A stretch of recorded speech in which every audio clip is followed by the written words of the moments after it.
We are getting closer and closer to finishing the S9779. Good news is that after this step, smooth sailing, super easy, really basic steps. This step isn't very hard, just kind of takes a lot of, you gotta think about it before you actually do it. So we are going to insert the hook and eye closures. When we first came out with the S9779, these were the closures that we came out with. It is a twill tape with these like big, I would say, hook and eyes. And it is meant to be seen. We recently just came out with this hook and eye closure, which is like a bra hook and eye closure, and you fold it in half. This is not meant to be seen as much. There will be a little bit sticking out, but this is supposed to be a little bit more concealed than this. So you have to think about, first thing you want to think about is, where do you want your hook and eyes to start from the top of the bodice? But also taking into account where you want it to end. You can't control the spacing in between here, but you can control the length of your bodice. So let's just say that this hook and eye is gonna end right at the top of your, or at the bottom of your bodice. You might have to cut down your bodice in order for it to fit the hook and eye, and that's okay. I would suggest if you have to cut it down all the way across, not just at this point and like blending at the side seams, just cut it all the way across. And it's, depending on what type of hook and eye that you got, you may have bought it from Madalynne, you may have bought it somewhere else, so it's going to vary, but two things to think about. So I'm gonna cut mine right below one of the hooks and one of the eyes. I'm gonna leave a little bit of the tape here so that I can fold it back. Again, your tape might differ than this, but now you have to finish it. I'm gonna use my trusty Otis 505 spray adhesive, and I'm gonna spray a little bit in there. You might have some glue, some fabric glue. You could also cut just straight across and put some, what's that called? Freight check on it. So it's going to depend on the type of hook and eye that you have. And this is a non-functional hook and eye too. So once you put this on, you use the back zipper to get in and out. You don't use this. So it doesn't have to be super mobile, if that's the correct words. So I'm gonna press that down on both sides.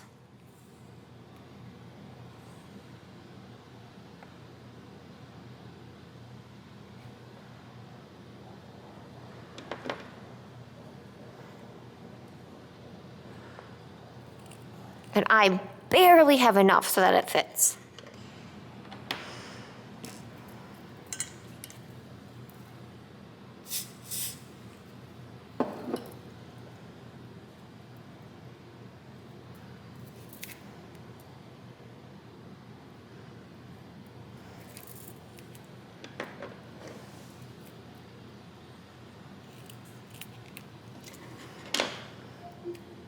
All right, so I have folded them down at the top.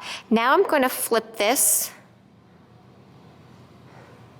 so that right sides of the tape are facing the right side of the main fabric, and I'm going to pin it in place.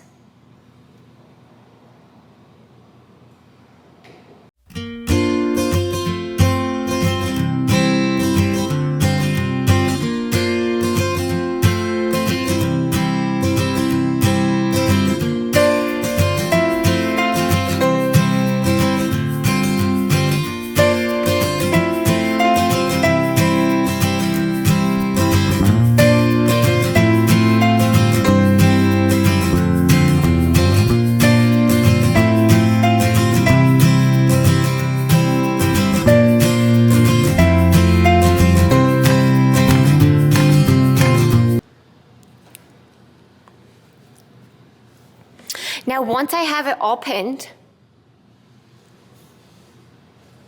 I am going to use a zipper foot, presser foot. I'm gonna sew this down and secure it. I am gonna sew through the main fabrics, but I'm gonna leave the lining fabric free, because after this step is just to hold it in place. After this step, I'm gonna flip this over, and I'm going to what's called clean finish it in the lining. But I won't get ahead of myself. I'm gonna do that step first.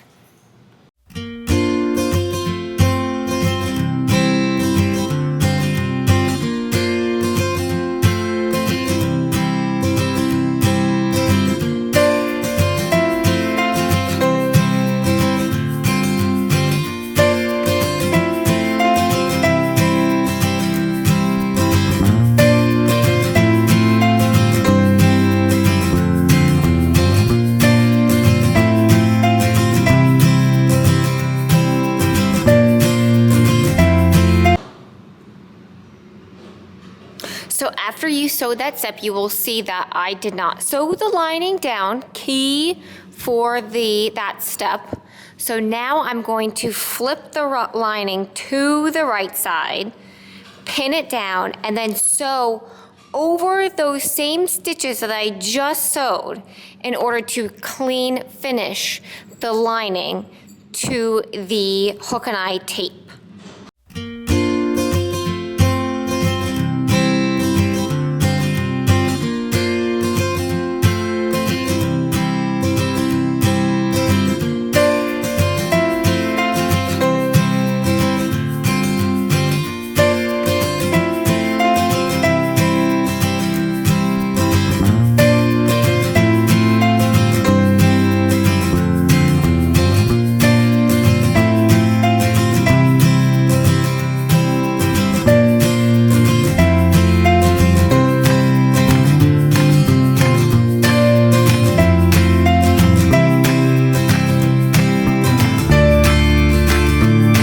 Okay, so the hook and eye tape is in. It is clean finished on the inside.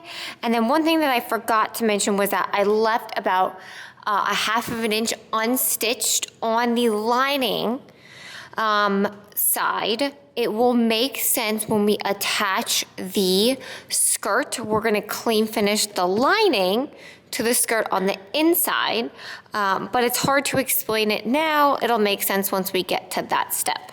All right, so let's assemble the skirt so that we can attach it to the bodice. To assemble the skirt, you are gonna sew the back skirts to the front skirts at the side seam using a straight stitch. If you have a serger, you can serge the ends. Okay, now once the skirt is assembled, the top skirt at least, I sewed a basting stitch or a gathering stitch along the top edge. If you're not familiar with the gathering stitch, it is a straight stitch that is set to a longer stitch length. So I had this about 3.54. I also left a little bit of a tail on both ends and I did not back stitch. I'm gonna take either the top or the bottom thread and I'm going to pull it to create shearing. And I'm going to continue to shear it until the length matches the length of the bodice.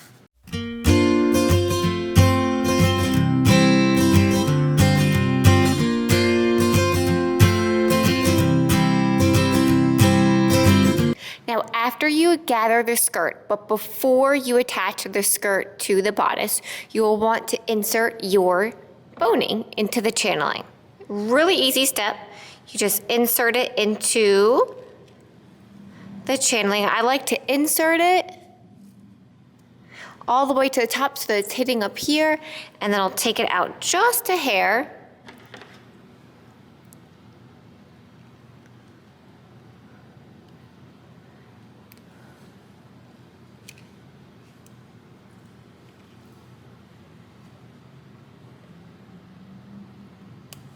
Then I'll snip it, and then I'll put it right back inside.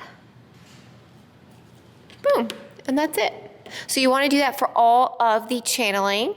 If you are inserting boning, boning is definitely optional. So yeah.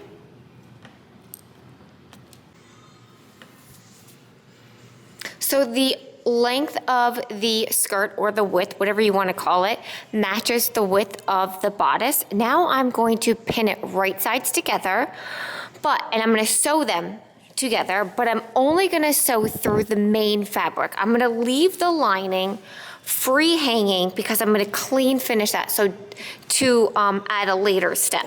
So I'm gonna pin it to the main fabrics, but leave the lining fabric of the bodice free hanging.